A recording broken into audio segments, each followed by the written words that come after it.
Good evening, all. My name is Talha Köse. I am the director of SETA Brussels office. Tonight, we're going to talk about the recent crisis between Russia and Ukraine and Russia and the West. So we can formulate it in different ways, and it has many dimensions. So one of the purpose of this, this event is to discuss where we are on this crisis, what are the elements, dimensions of the problem, how parties see the situation, and what may be the possible outcomes. We are definitely in the beginning of a crisis, and how this crisis will be settled will probably have significant ramifications for the security architecture of the Europe. This will also determine the relations between Russia and the West, and probably broader geopolitical configuration in the Eurasian context as well. So a long-awaited debate about the place of Russia in the global geopolitics. And we know that Russia is unhappy about the position that it has in the last maybe 20 years. And this debate about possibility of a wide-scale war or grand negotiation is taken differently from different actors. So we have different definition of the issue. We have quite different expectations of actors, not only Ukraine or Russia, but also all the EU member countries, NATO. And we also have different possible scenarios. So if we look at the recent signals of the key diplomats, foreign ministers, they have some efforts to reduce escalation. They want to prevent unexpected escalation, but all the signals demonstrate that there will be some kind of armed clash. So this is a big puzzle. We don't exactly know how this crisis will go, but we will make some analysis on parties' positions, likelihood of a conflict in this context, likelihood of an armed conflict, confrontation, and also what may be the scenarios if there is a mild or broader confrontation. So we will discuss those issues, these questions, with three very distinguished scholars and friends. So we will have Professor Visne Korkmaz, who is a faculty member at Nisantasi University, Department of International Relations. She is also director of assistance of the CMS Research Center. And Dr. Korkmaz lectured at National Defense University on current events and regional security issues in the Middle East, Russia, and Caucasus, and Turkey's national security strategies. She recently edited a book titled New Geopolitical Realities for Russia, From Black Sea to Mediterranean, together with Nurşin Ateşoğlu Güney. She is writing regularly as a column and also contributes to public debates in Turkey. So welcome, Visne Hocam. And our second speaker will be Professor Murat Yeşiltaş. So he is the director of foreign policy research at SETA Foundation. He is also faculty member at Ankara Social Sciences University, Department of International Relations. He teaches political geography, geopolitics, Turkish foreign policy analysis.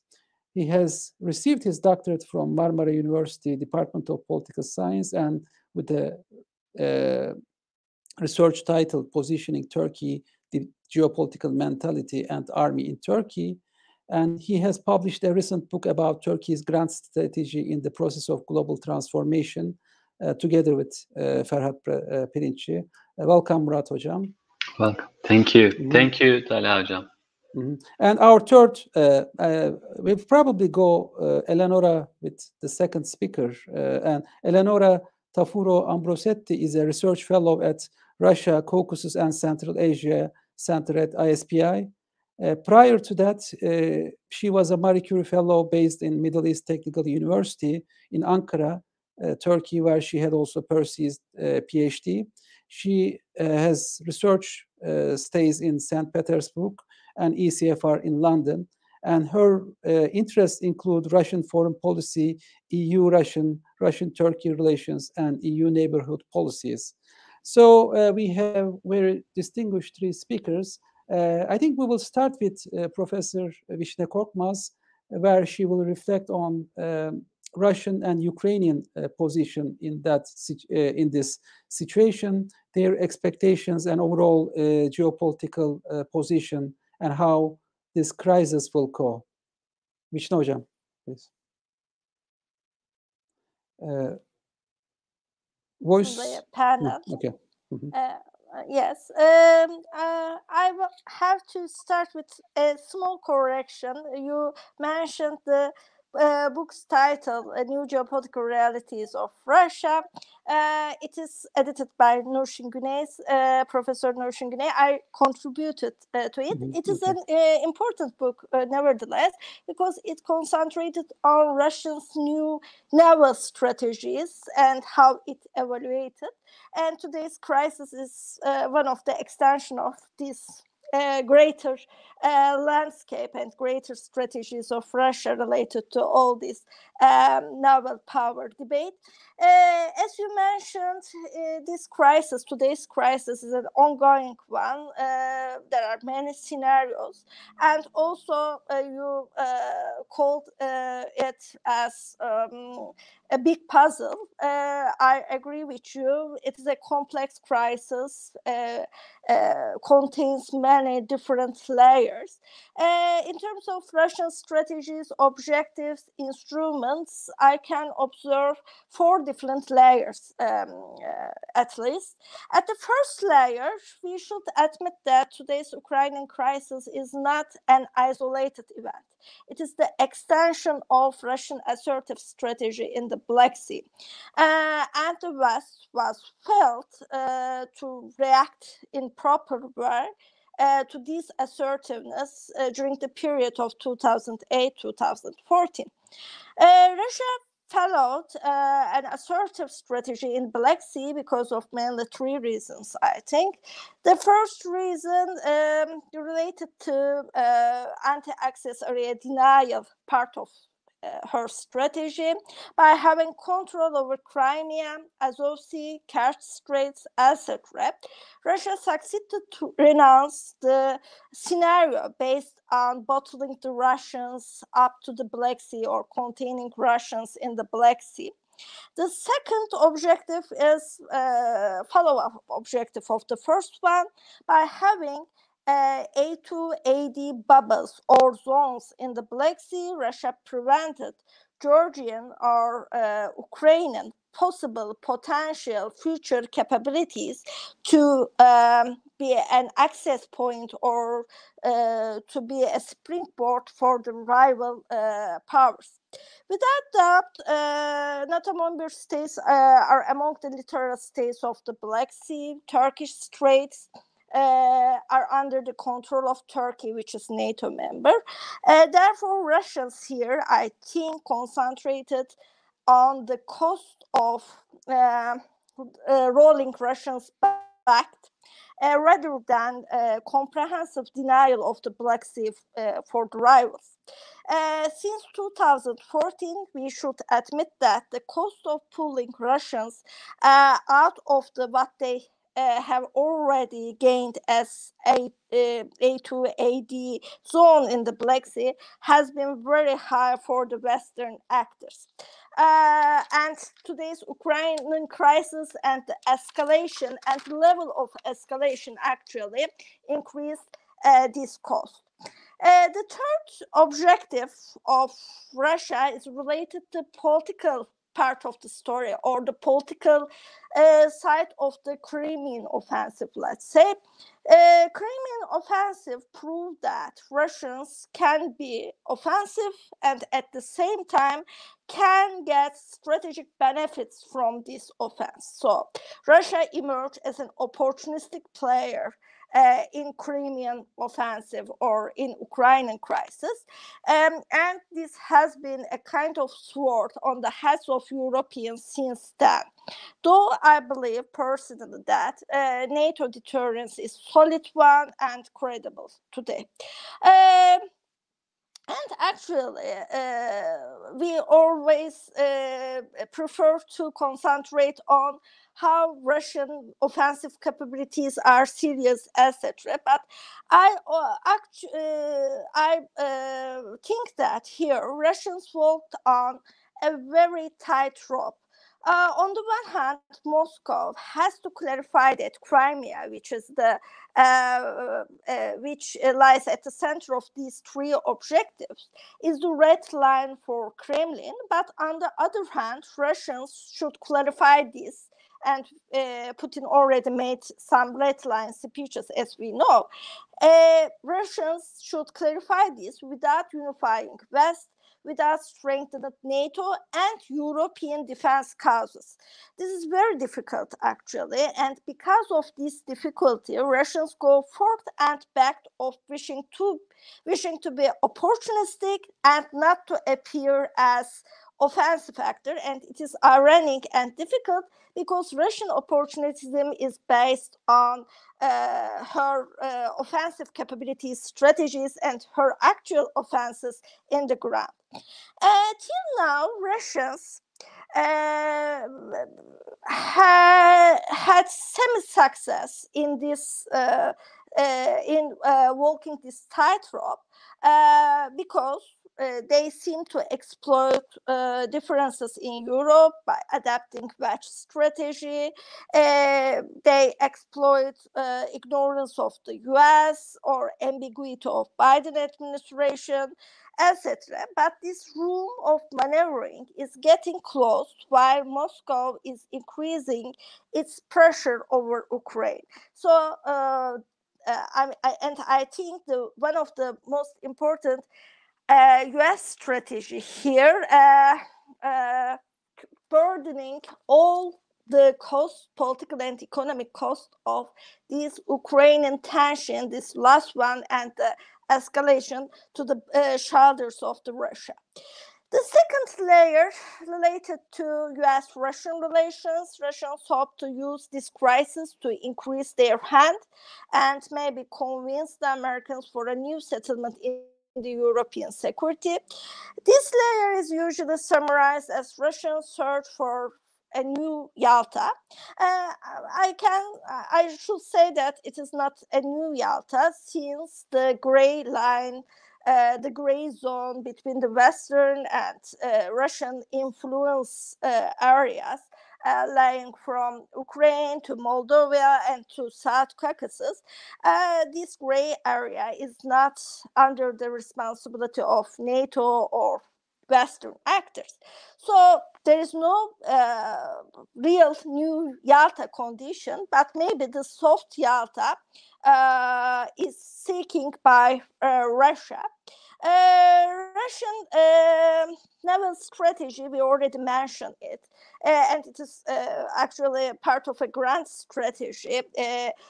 Russians once upon a time wanted to have strategic presence in the seven seas, etc., and succeeded to have access in the Black Sea, have control in the Black Sea, have access in the Mediterranean, have semi-control in Northern Sea, etc. Russia's naval strategy, her A2AD strategy, her access to Middle East, Mediterranean, Africa, her strategic presence, her show of force, all the drills in Black Sea and elsewhere, they are very costly. And indeed, Russian economy is dependent on one or two sectors, very vulnerable to market forces. Sanctions after Crimean Offensive hurt Russia, really. So therefore, a soft Yalta, a zone of interest free from Western access, would be beneficial for Russia.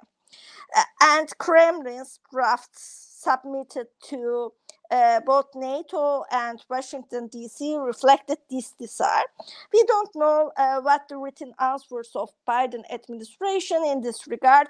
Lavrov today announced that there is something in the written answer, but we don't know yet. So It is an ongoing conflict, and the second layer is open to speculations and debates, since we don't know the exact positions of Biden administration in this regard. The third layer is related to Ukraine.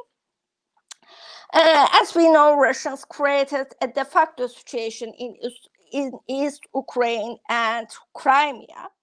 And as we can estimate, Ukrainians have not been happy about this situation, but they had to accept Minsk deals in 2015, and Minsk deals underlined decentralization, role of political process in Donetsk and Luhansk, and we know that Russia has instruments to manipulate the situation there. Therefore, Russians want to show Kiev that there will be no way to recover loss of Crimea and to form full-fledged control over the East Ukraine by using the cost and fear of escalation between West and Russia on the one hand, between Ukraine and Russia on the other hand. And the fourth layer, I don't want to go in details of this because it is related to situation in Europe and related to European-Russian relations. And just I want to say that Russians throughout this escalation and crisis situation succeed to show that they have many instruments to destabilize Europe or European security,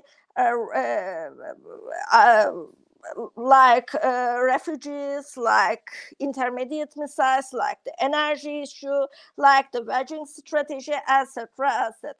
I want to stop here. I don't exactly know whether I use the time limits. Yes, I succeeded to use the time limits. Thank you. I will go in details in the Q&A session. Thank you very much, Visne Hocam. As you mentioned, this is quite a multi-layered issues, and whatever analysis we do, actually, it touches upon certain points. I mean, the analysis can be right as Ukraine-Russia issue, but the outcome or ramifications may be negative for other layers. So one of the difficulty of this issue definitely is the multi-layered nation, and that's why the counterparts across the Russia are quite fragmented to make some assessment. I think this is probably the success of Russia, but if Russia manages to bring them all together, that would be a horror story. So anyway, thank you very much this analysis. We can get some questions and comments on social media and YouTube and the other channels. So now we will have the second speaker, Eleonara Tafuro Ambrosetti. We know that one of the significant counterparts of this issue is Europe, and because this is a major issue for future of European security and how European security structure will be shaped. Definitely, Germany, France are important counterparts, but Britain and countries like Italy are also very important in this debate because they have their specific positions vis-a-vis Russia. So Eleonora will reflect on position of mainly European actors in this debate. Thank you very much for the invitation, and thank you, Visne Hocam, for a great overview of the Russian and Ukrainian positions on this crisis. I would like to pick up on just where Visne Hocam left, the instruments that Russia has to destabilize Europe are a lot. Visne Hoxha mentioned energy, which I think it's the crucial one. In terms of refugees, not yet. Russia didn't actually use this weapon. It was more Belarus which used refugees in a very cynical way to exert pressure on Poland and the EU, but Russia's responsibility in this crisis is definitely not been proved. But as Visne Hoxha was saying, there are many instruments that Russia has to pressure Europe, and at the same time, Russia is also very focused on certain countries and not very willing to take the EU as a whole as a dialogue partner. So this is also one of the main reasons why Russia wanted to speak directly with the US and try to ignore Brussels in many ways. But in terms of my presentation, I would like to go maybe a bit back and take this issue a bit more broadly and examine the general approach of main EU countries towards Russia first, then analyze how this approach has changed after 2013 and especially 14, the annexation of Crimea in March 2014, and then focus a little bit more on the role of sanctions, which is a topic that worries many European capitals as well as Moscow, of course. In terms of the general EU approach towards Russia, we know that it changed quite a lot after the so-called Big Bang enlargement in 2004, then 2007 with Romania and Bulgaria. With this big enlargement, many Central and Eastern European countries joined the EU, and they brought with them their own history of dealing with Russia. Maybe I think it's correct to say it's usually a very problematic relationship with Russia based on history, politics, and so on. So the approach in general changed quite a lot because countries such as the Baltics and Poland were very supportive of including a new dimension in the neighborhood policy of the EU and created this Eastern partnership that includes many countries that were formally and historically in the sphere of influence of Russia, at least what Russia perceives to be its sphere of influence. This program includes Ukraine, of course, includes Georgia, includes the Azerbaijan, Armenia, and Moldova. So we're talking about very different countries. Some of them were keener to integrate more with the West, not only with the EU, but also with NATO. And this is the case, of course, of Ukraine and Georgia. These change in the EU foreign policy, this adding a new dimension in the neighborhood policy caused frictions that later brought to the escalation that we saw today, with the Ukraine crisis being at the very center of the contention between Moscow and Brussels.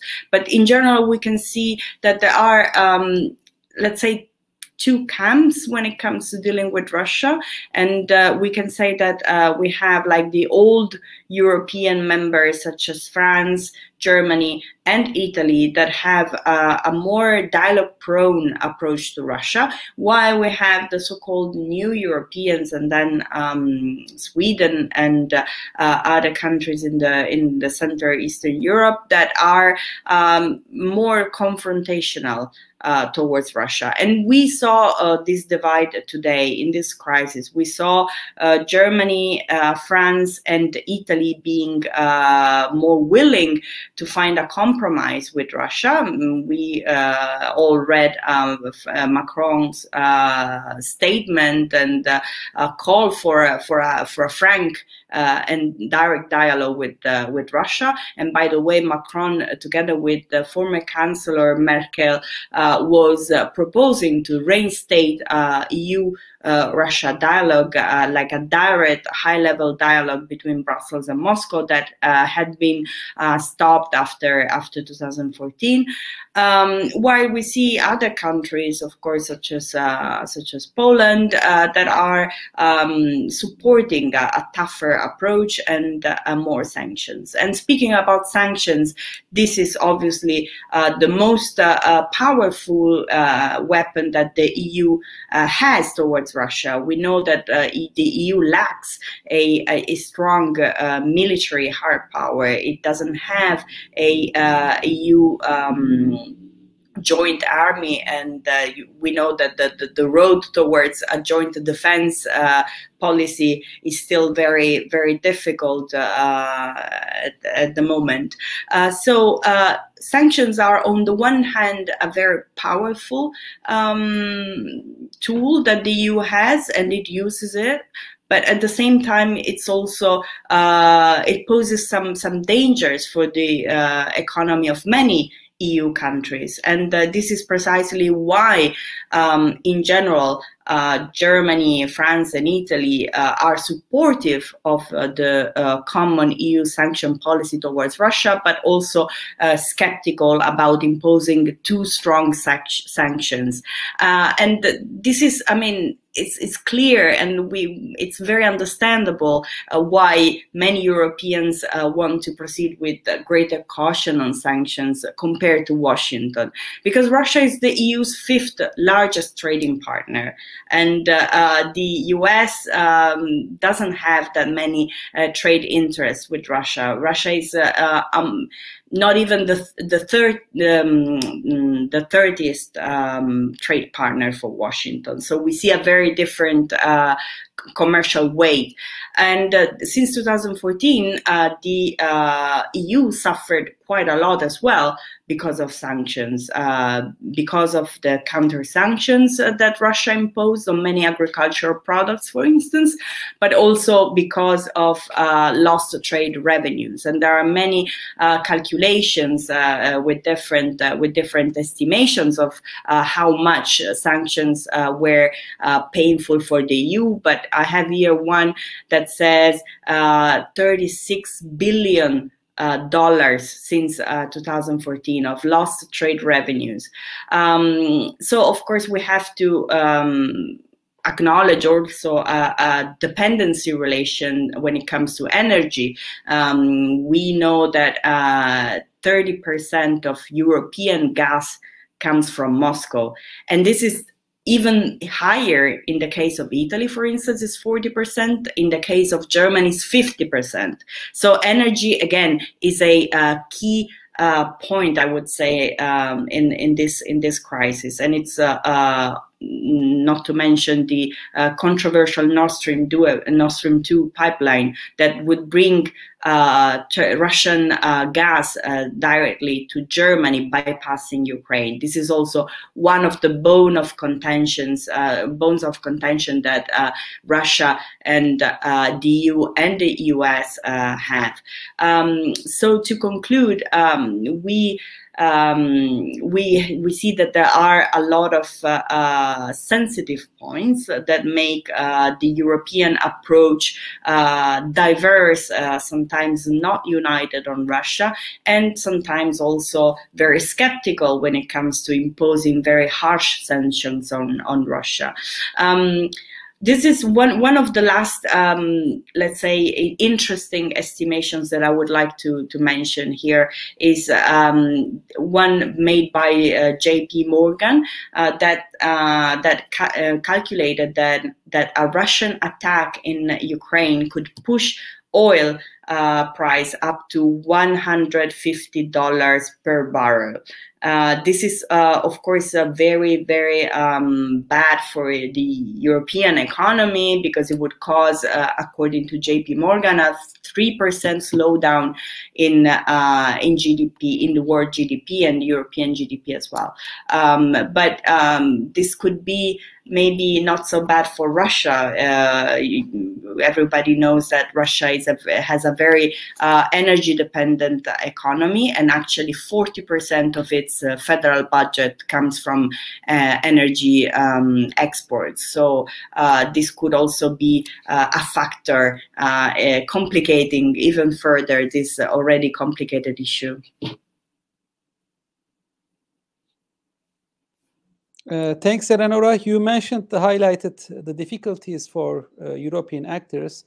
We often underestimate the fact that Europeans are highly dependent on Russian energy resources, and also vulnerabilities with regard to certain trade relations. So seen from the other side, I think Europe seems too much integrated with Russia, which is advantage and at the same time disadvantage. But this may also facilitate potential diplomatic breakthrough. I think this is an important factor which we need to emphasize. And we also need to highlight that the Brent oil is already $90 per barrel. So this is not even the beginning of an armed confrontation. And the scenario may be even worse if it gets, into armed confrontation. Thank you. We will have lots of questions in the Q&A section, but we will thirdly move to Professor Murat Yeşiltaş. So Murat Yeşiltaş will reflect on Turkey's position. Of course, Turkey is a EU member, EU candidate, and at the same time NATO member country, but at the same time have strong strategic relations with Ukraine and good diplomatic relations with Russia, and candidate for a mediator in this situation. So, Murat, what are the advantages of Turkey in this, and what may be some risk, and what is Ankara thinking about this crisis? Talha, thank you firstly for your invitation. This is a good question, and everyone asked this question today in Ankara and Turkey.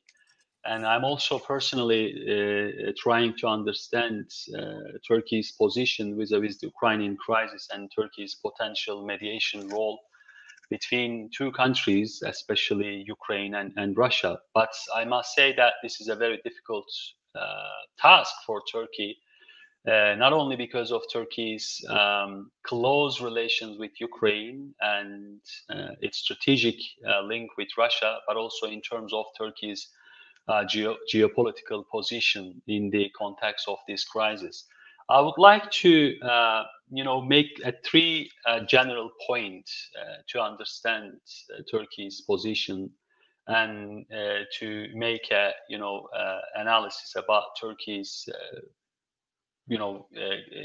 position in this coming days and weeks. So the first, I think, argument, or the first point that I would like to point out is the main dynamics that are affecting Turkey's foreign policy priorities, or Turkey's strategic priorities in this regional crisis. I think in the context of the main dynamics, first of all, we have to understand that, as previous speakers rightly mentioned it, this is not a crisis that can be limited to the Ukraine. It is not about a crisis in the context of Ukrainian domestic or internal issues.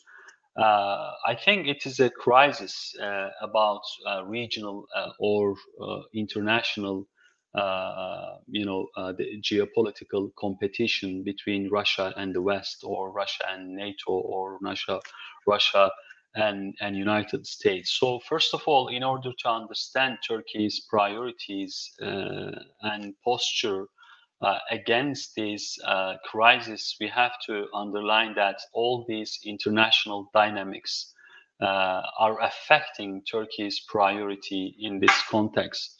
One way or another, all the parties, including Russia, United States, NATO, European countries, don't see this crisis in the context of Ukraine. So, as we know, Russia has been transforming its foreign policy since especially 2007, and trying to recalibrate its geopolitical position within the context of its near abroad policy and within the context of the changing dynamics of international system.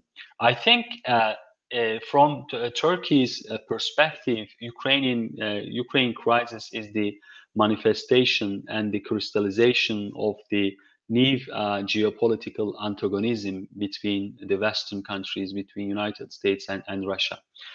This is, I think, important point to understand Turkey's position.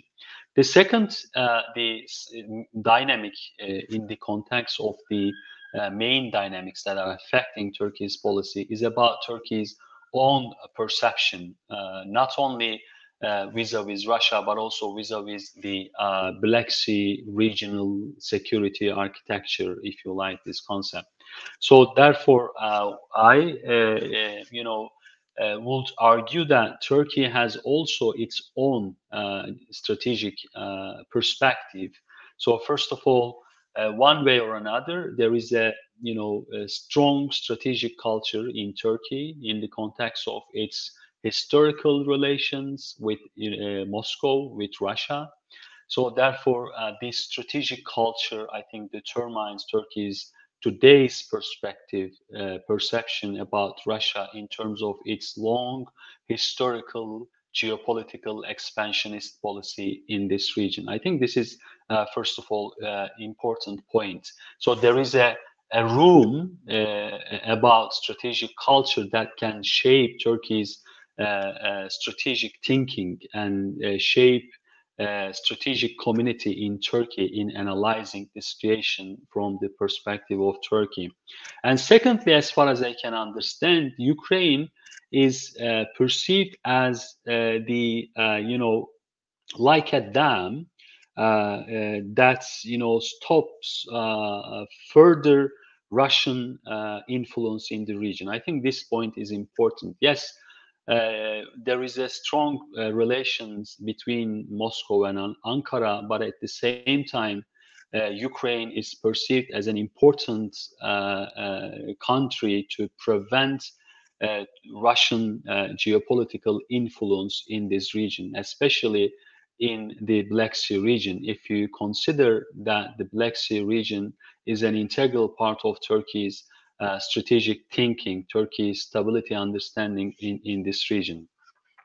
So, of course, in terms of the foreign policy behavior, there is also dynamic in analyzing Turkey's foreign policy. Turkey is trying to become a regional power to recalibrate its regional engagement, including Syria, Libya, Gulf regions, and Black Sea. I think is an important places to in terms of providing freedom of maneuver to project Turkey's regional leadership or regional power role in this context. So therefore, what kind of foreign policy options that Turkey is going to choose is also depend on Turkey's behavior about its foreign policy. Of course, there is also practical level in Turkish foreign policy towards Russia and Ukraine.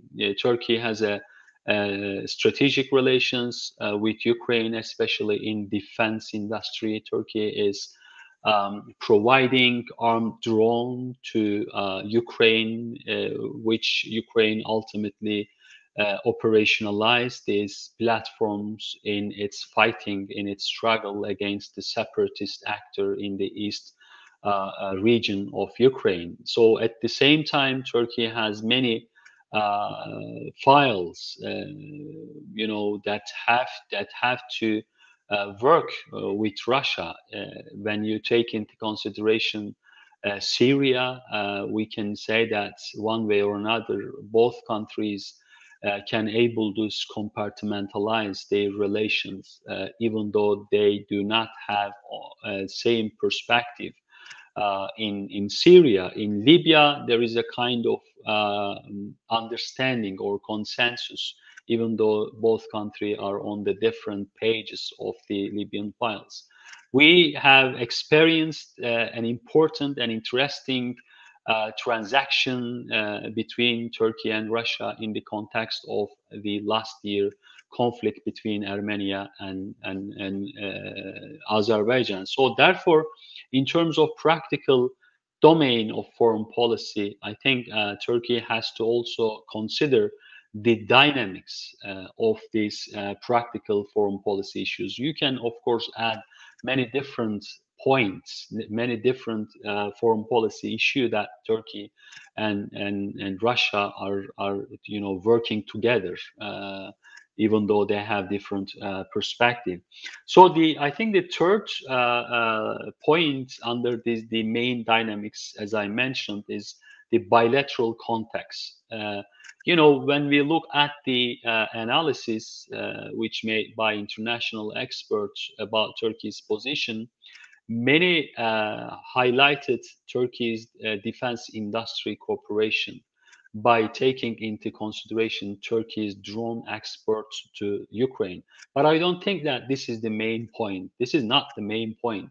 Because yes, Turkey is a drone nation. Turkey is a rising drone power. And Turkey is not only operationalized its drone capacity in different conflicts, but at the same time, Turkey is gradually becoming an international player in the global defense market. That's true. But I don't think that drone will play a vital role if Russia will take a large-scale military operation in Ukraine. So it's not possible to reduce Turkey's relations with Ukraine in drone exports. So we have to look at other domains of defense industry. So when we look at bilateral relations in the context of defense industry, we can say that Ukraine is playing or will play an important and crucial role, especially in the process of developing Turkey's own fighter jet project. Probably Ukraine will be the country that will provide Turkey technology, especially in the engine for the fighter jet motor for Turkey's own project. So I think in this context, this is important. Defense industry is playing an important role, but we have to also look at other domains of the bilateral relations between Ukraine and Turkey. When it comes to the Russia, of course, as I mentioned, there are many different topics that Turkey and Russia are working together. So I think these are the main dynamics. Turkey, has to consider the geopolitical level in the context of the competition between the West and Russia, because it are affecting Turkey's position. It will affect Turkey's potential foreign policy objectives if there will be a kind of large-scale military operation. And of course, this also affecting Turkey's current perspective, the dynamics. What about Turkey's, foreign policy practices beyond this geopolitical picture, beyond this general framework? I think Turkey is trying to find a kind of third way between between the Western arguments on Ukraine or against Russia, or the Russian military posture against Ukraine, or Russian geopolitical demands and political demands in the context of Ukrainian crisis. I have some points that can help to understand Turkey's position easily. First of all, I think Turkey is supporting Ukraine in the context of its territorial integrity. This is important. I think in any case, Turkey probably will support these points. I mean, maintaining territorial integrity of Ukraine is important. Otherwise, the disintegrated Ukraine will probably change the military balance of power in the Black Sea region, which ultimately undermine Turkey's foreign policy priorities. I think this is number one. Number two is about Russia. Of course, Turkey is also avoiding to antagonize Russia. I think this is important because when you look at the Western camp, especially in the context of their different perception towards Russia and vis-a-vis the Ukrainian crisis, I think Turkey has to right to differentiate its foreign policy in a different manner in the context of its foreign policy priorities.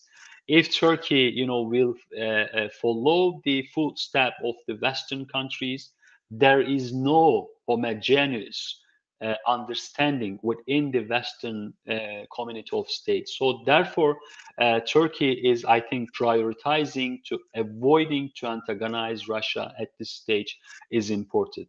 We do not know how Turkey will react if Moscow will take a large-scale military operation against Ukraine. If Russia will invade Ukraine, that we do not know how Turkey will react. But at this stage, I think Turkey is trying to achieve this avoiding policy in terms of not antagonizing Russia.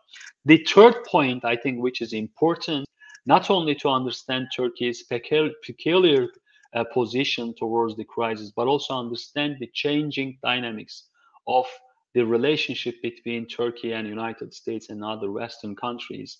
So in this context, I think Turkey is also refraining from supporting U.S. action that are outside of NATO framework.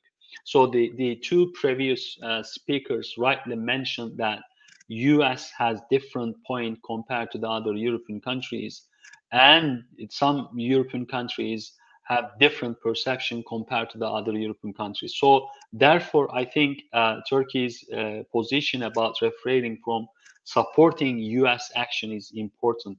And the final point is about Turkey's policy option is find a common ground. Yes, it is a difficult task. I'm not sure whether Turkey is trying to, play a mediation role or facilitator role. Probably I'm, supporting the facilitator role rather than, playing a mediation role. But if Turkey can able to play this role, Turkey probably will focus on Ukraine crisis in the context of, Russian, Ukraine, or separatist actors in Donbas region and Ukrainian government. So Turkey is trying to focus on the internal dynamics. So I think President Erdogan's visit in the 3rd February is important. And after this visit, probably President Erdogan will talk Germany's Chancellor and then will contact with NATO General Secretary, and then will contact with Biden to explain Turkey's position, such as what Turkey is trying to achieve, how Turkey is perceived, and what United States is thinking about Turkey's position. And then, as a final, conversation will be between President Erdogan and President Putin.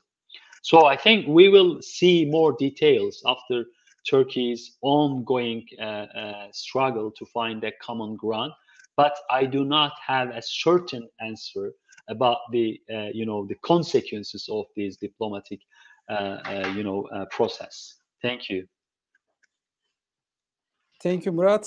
I know that this is a very difficult question, but as you demonstrated, I think there are lots of contingent issues, and Turkey is trying to overcome some of the difficulties, at least bring the parties closer. We don't exactly know how the outcome, but at least putting some more effort to increase quality communication and open new space for geopolitical recalculation, recalibration. So we'll see. I mean, what will happen in the Black Sea will definitely affect Turkey. What will happen between the West and Russia will definitely affect Turkey. So this is also a difficult issue where Turkey has difficulty to also mediate.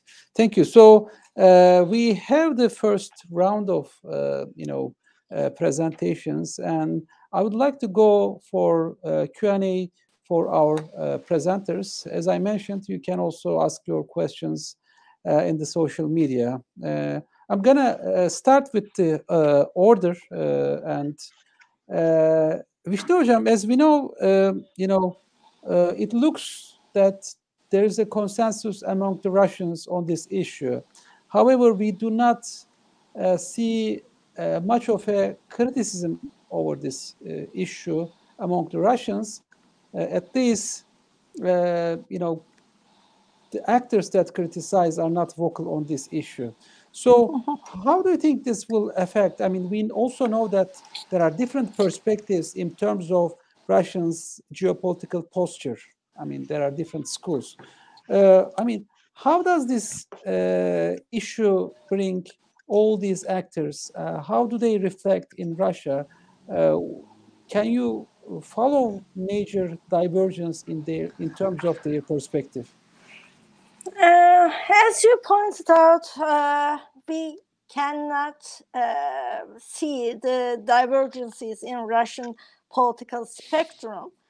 Of course, we can expect that some kind of differences should exist, as in all the political processes. But the narrative for the homeland covers all kind of the debates in this regard. Even Lavrov pointed out Putin as the major decision maker and a major architect of this policy, and we know how Putin took the issue.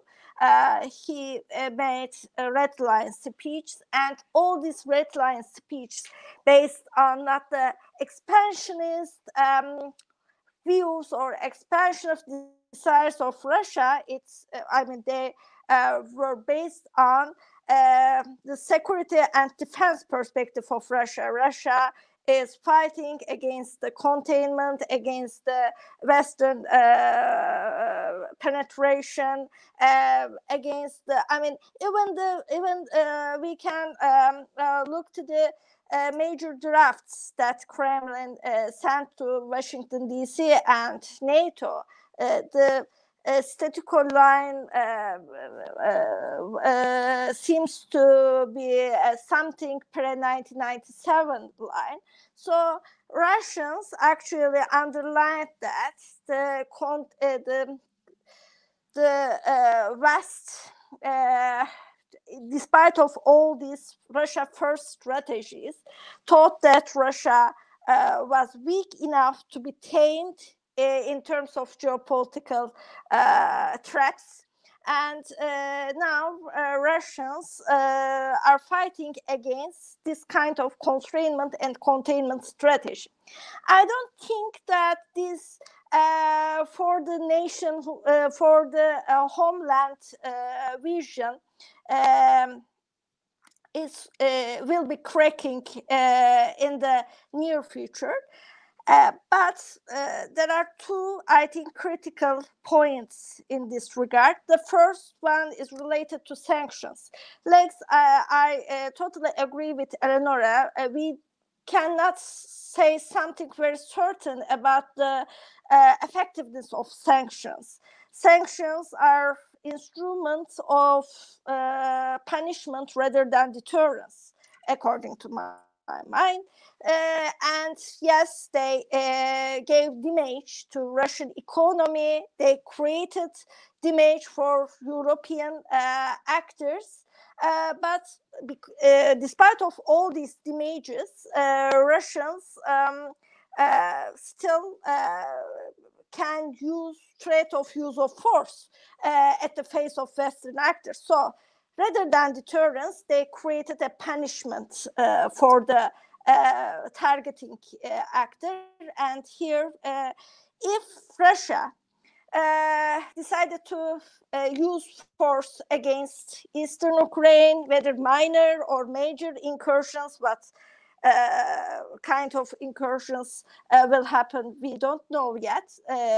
But if Russia decides to make some kind of incursions, and if these incursions will be used by Western actors, especially the US, to create a consensus over the sanctions towards Russia, and if these sanctions will include financial and banking system sanctions, like against Iranian case, like in Iranian case, SWIFT code or something like that, I think they will create a huge damage in Russia, and Russian streets. I mean, the domestic politics, the actors can feel this damage, and after that, we can see what kind of ramification of this can happen in a Russian case. So we have to observe what will happen. But the sanctions, if they will be taken as Biden administration promised, then I think that they will create definitely a huge impact on Russian economy, and may deepen the already existing gaps in Russian domestic life. And this will create a political ramification. This may create a political ramification in Russia. But even in this case, we don't know what kind of ramification it will be. Because, for example, we all remember Navalny protests, yes, and liberals, due to the limitations, the obstacles over their political developments or their political evolutions in Russia. Actually, during the Duma elections, supported the other actors than Putin, including even the Communist Party. So the ramification can be complex by using this example. Maybe not direct. Maybe not directly will result in a kind of liberal complaints or liberal resentments, but sanctions, if US decide to impose over Russia, apart from already imposed sanctions, that will create a huge impact, I think. Yeah, thank you. I mean, in 2014, Crimea annexation, Putin's popularity jumped. Definitely, he became even more popular. Yeah, national discourse, yes. Yeah, but this time it seems that stakes are a bit higher because the other side is, quite consolidated. So this may be a different picture. We'll see. Thank you. Eleonora, we know that there is a major debate within the Europe. Actually, it's an ongoing debate probably for more than 2 decades about the strategic autonomy. And we know that there will be a report about strategic compass. So how do you think this recent crisis will impact EU's appetite for having more autonomy? Is there a consensus coming, or do you think this will increase popularity of NATO and also transatlantic relations? What's your take on this issue? I think this crisis had controversial effects and sometimes contradicting effects regarding strategic autonomy. Because on the one hand, yes, the crisis made clear that we need to be more, we Europeans need to be more autonomous and more independent and bolder in expressing our needs and interests, right? But at the same time, it also proved that we don't have the capacity to do it. And so, in a way, yes, we're still very much dependent on NATO and on the US. So also, the very concept of strategic autonomy is contested within Europe. I quote again Poland, because Poland is actually one of the countries that criticized the strategic autonomy concept the most, because it's the one probably in Europe that has a deeper relationship with NATO, and it also uses NATO in very much in its own dynamics, political dynamics with Russia. Going back to the question of ordinary Russians' support for a potential war, I found this discussion very, very interesting. And of course, you mentioned the very high popularity spike that the annexation of Crimea had for Putin. This is not going to happen. I agree with you both. It is not going to happen now, because at that point it was really rallying around the flag on and showing the world that Russia was back, negotiating at the highest level, not putting its interests aside anymore. But now it would be really a war with Ukraine, and let's not forget that many Russians still have family in Ukraine, and they have very important political, historical, commercial ties still. So this would be really a very, very controversial issue for Russians. And let's not forget also that Russians are suffering very much for deteriorating life standards, and from the crisis, from the pandemic. Russia is one of the hardest hit countries in the world, and with less than 50% of its population vaccinated, this is not going to improve. Mm-hmm. Yeah, thank you, Murat Hocam. You published a book about Turkey's grand strategy. Definitely, this issue was not there. This debate was not there while you were drafting the book. So, how do you think, Russian broader annexation or emergence of a larger and long-term conflict, not necessarily high level, but how do you think this will affect Turkey's long-term geopolitical assessment? Oh, I think, Talha, this is a great question. I know it's a very difficult question, but I just wonder what. Question.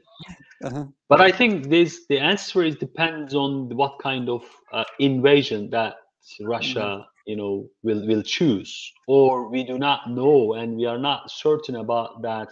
Russia will certainly take a military action. I'm not sure about this. First of all. There are many intelligence assessment, and Biden is repeatedly saying that, yes, Russia will invade Ukraine in February. But we have experience, Talha Hocam, about Afghanistan, about Taliban,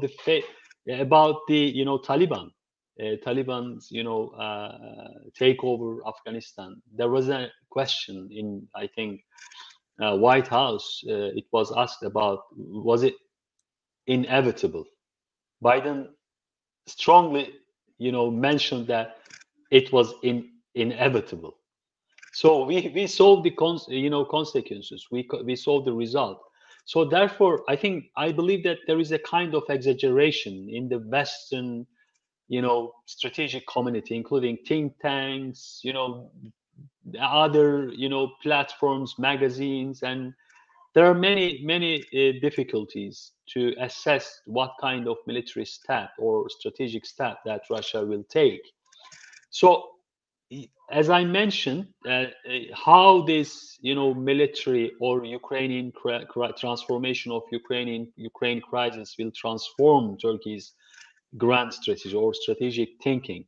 I think it will, shape Turkey's overall grand strategy in this region, right? Because, first of all, it will certainly undermine European security architecture, in which Turkey is also integral part of it.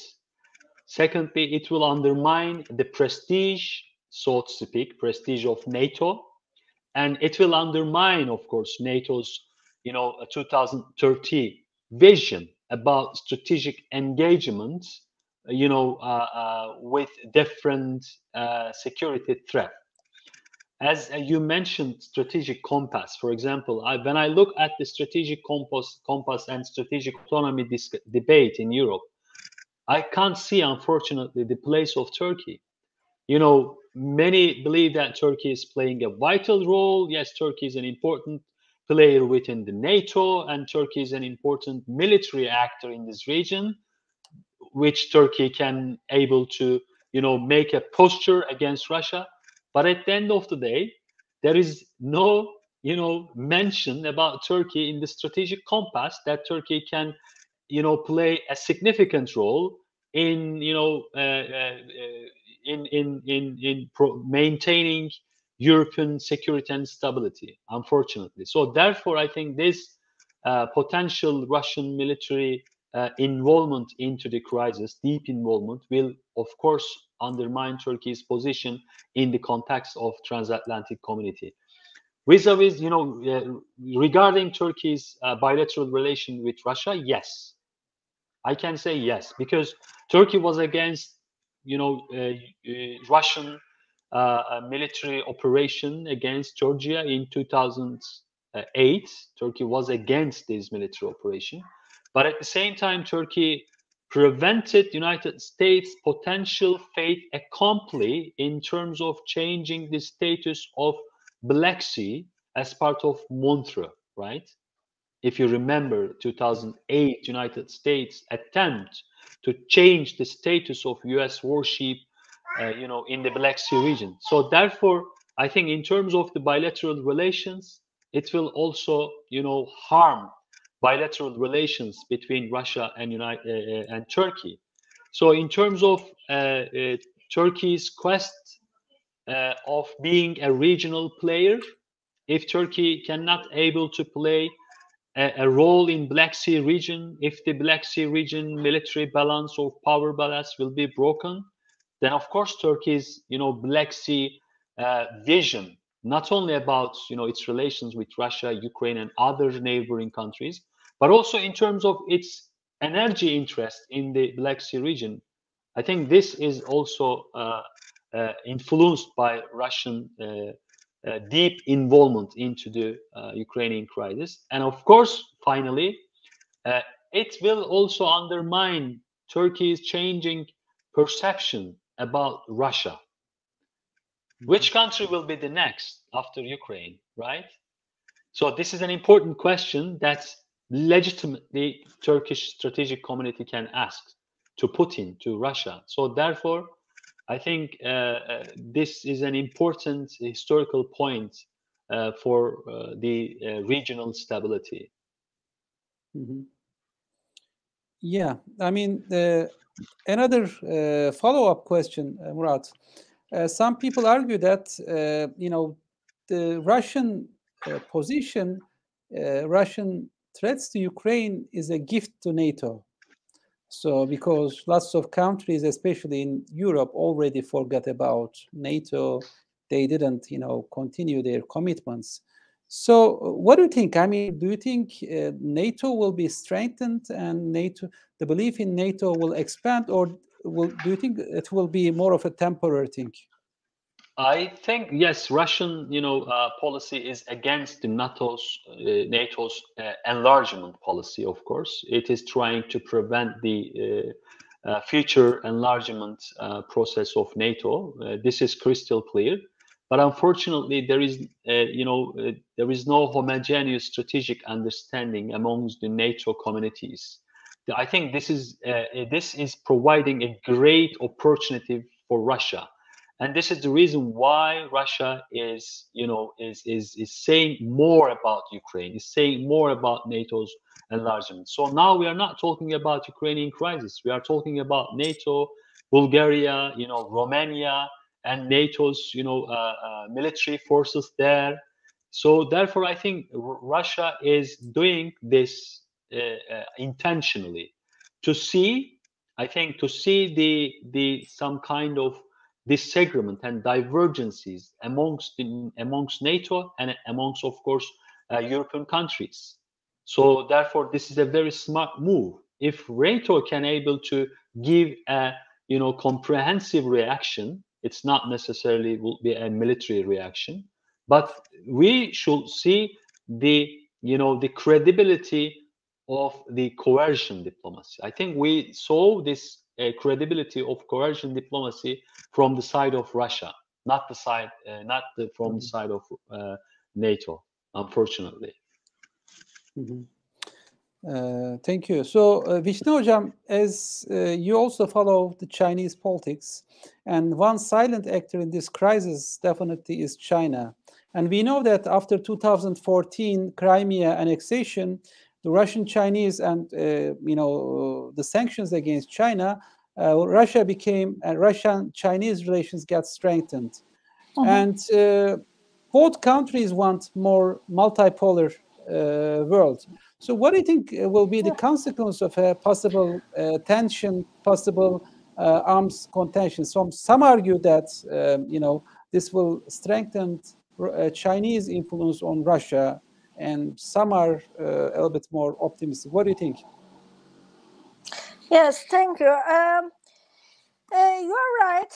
China was not the follower of Russian, Ukrainian, or Crimean policy because of numbers of reasons. China also wanted to develop its relations with every actors that provide a footstep or provide a springboard to Chinese interests, and Ukraine was thought to be one of them. And China knows that Crimea is still important for Ukraine. I mean, it is part of its territorial integrity. But despite of this divergence between China and Russia, China didn't act in United Nations or in some other international platforms. So we can see the limits here related to worsening relations between China and Russia. I think Chinese-Russians relations are affected more the developments in Central Asia, in Northern Sea, and maybe in Afghanistan, or the axis between Central Asia and South Asia, and so on.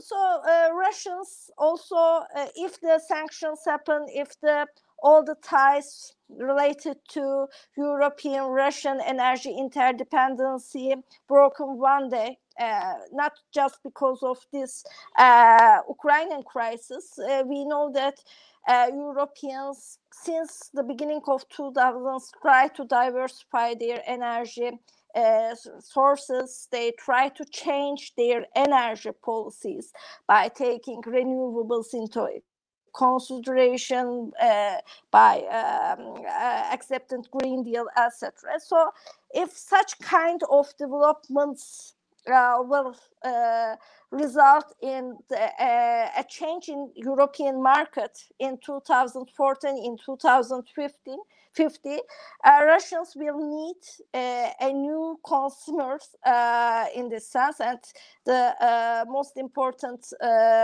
candidate for this, China. So I think that yes, Chinese policy related to Ukraine, related to Crimea is different from Russian, but Russian-Chinese relations are more important for China than the Ukrainian case. Also, there is U.S. factors. We should see the elephant in the room. I mean, Biden's ambiguity related to Ukrainian crisis is a result of Biden's policy of pivoting U.S. to Asia to challenge, to contain, to constrain Chinese influence there. So China needed supports at the face of US in the near history, and will need support to balance US influence and maybe new gatherings in Asia Pacific, and Russia is again one of the candidates here for the Chinese multipolarity strategy or multipolarity policy. Thanks. Thank you. So, Eleonora, you follow Turkish-Russian and European-Russian and Turkish-European relations closely. How do you think will this crisis, if escalates further, affect Turkey's relations with EU? Do you think there will be a major change, or do you think it will continue as it is, what happened in the aftermath of the 2014 Crimean annexation? Do you think there may be readjustment, rediscussions of Turkey's position in Europe after this?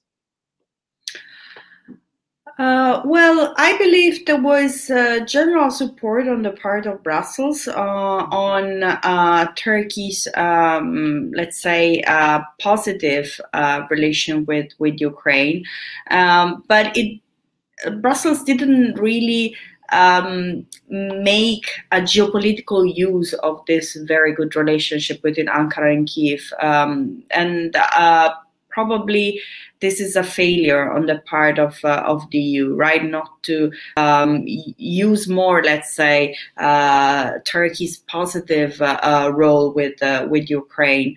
Unfortunately, I believe.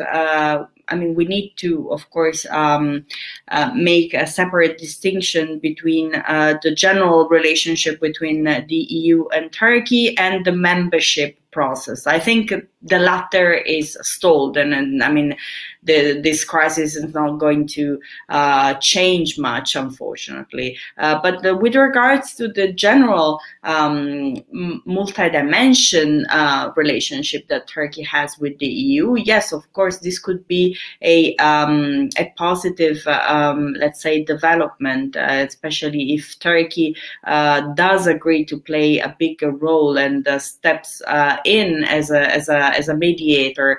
Unfortunately, I tend to agree with Murat and Turkey is doing a very fine balancing act. I mean, it would like to play a bigger role and probably would like even to support Ukraine in a much bolder way, but it has to be very careful not to upset Russia. So, in short, yes, it could be a good contribution, and it could reinforce Turkey's image vis-a-vis Brussels.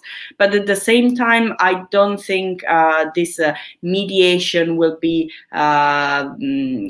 will happen because Turkey needs to, in a way or another, appease Russia. Yeah.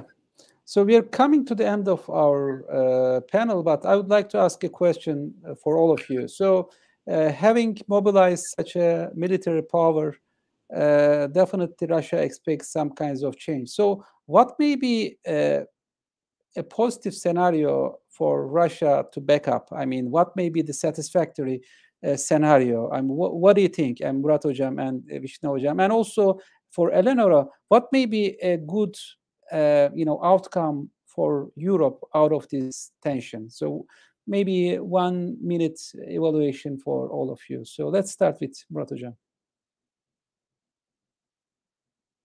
First of all, I think the Putin gained much, especially he highlighted the divergences between Western state of community. First of all, this is important. Actually, this was important for Putin in terms of his foreign policy objective or strategic objective.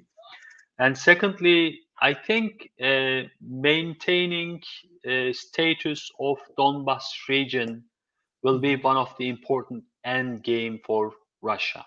If you take into consideration that the NATO, United States, and other countries will not questioning the status of Crimea, right? Russia will, take another important leverage against West or against Ukraine. I think this is important. I'm not sure about that, NATO will declare that, yes, I will stop here. I don't think so, that Putin can take this one as a benefit, as a consequence of this, this game. But probably the new status, which will be accepted by also Ukraine, will be, I think, the end game for Russia at this stage. Okay, thank you. So Visne Hocam, what's your take on this issue? Okay, thanks. It is hard to talk about this because there are many scenarios dependent on many factors, but at least I agree with Murat Hoca. Russia already wins something. I mean, the West took Russia serious on certain points, and in the short run, Russia proved that she is able to use all the wedges in the Western community, created many divergences and contradictions in this sense. Even it is not just related to France or Germany's position. Look to Croatia or the position of some northern countries. So invasion may create many risks for Russia, and Russia has already certain instruments on eastern Ukraine. Even the Minsk deals of 2015 paved the way for Russian influence there on indirect means. So that is why Lavrov today declared that it is not in the intention of Russia. The war is not in intention of Russia. So all these mediation efforts can create a certain opportunity for Russians and Ukrainians to deal the issue further over Minsk deals. We will see what the position of US also, this will create a change, of course, Russian position. Thank you. Yeah, I mean, it seems that Russia is recalibrating the position with regard to Minsk deals. So this probably is a positive step in terms of de-escalation. So maybe this may be some path towards a deal. So Eleonora, so what do you think? What may be a positive thing for European actors? I mean, what is acceptable? I think the full implementation of the Minsk deal would be also the best case scenario for Europe. And if I can be very blunt and maybe cynical, we all know what the main issue around the Minsk agreement is, especially for Ukraine, right? We know that Ukraine is very skeptical of granting autonomy to the Donetsk and Luhansk republics, because that would definitely stop its membership aspirations towards NATO and towards Europe. But again, neither the EU nor NATO are ready to welcome Ukraine as a member. So a positive scenario for Europe would definitely be peace in the country. The Minsk agreement are implemented. Russia is appeased, and like the trade and the political links with Moscow can be restored, and the region is more or less stable. This I would think, and like the integration within the association agreement with the EU is ongoing, and Russia is not really doing anything against it. So, I mean, that path is already set. So we would not even see a drastic change in the EU-Ukraine relations. But at least the region would be much more stable and peaceful, and I think that's what the EU wants more at the moment. Yeah. Well, it seems that Russia is quite well prepared for this and flexible in terms of its position. So this is, some positive side for the Russian side, but also I think Europe and transatlantic relations is moving, and they are, slowly cooperating and getting into a similar position. So that's also an interesting development. So it seems that this will have a longer-term impact in terms of both transatlantic diplomacy as well as Russia's broader geopolitical presence in the world politics. So we will be following closely, because what's also happening in this tension will affect Turkey closely. The best scenario definitely is to return to the earlier deal for Turkey and bringing a sustainable peace in the Black Sea. That's very crucial. So thanks for your contributions, Visne Korkmaz, Professor Visne Korkmaz, Eleonara Tafuro, and Professor Murat Yeşiltaş. As SETA, we will continue to discuss, debate this issue, follow very closely, and thanks for the followers from the social media.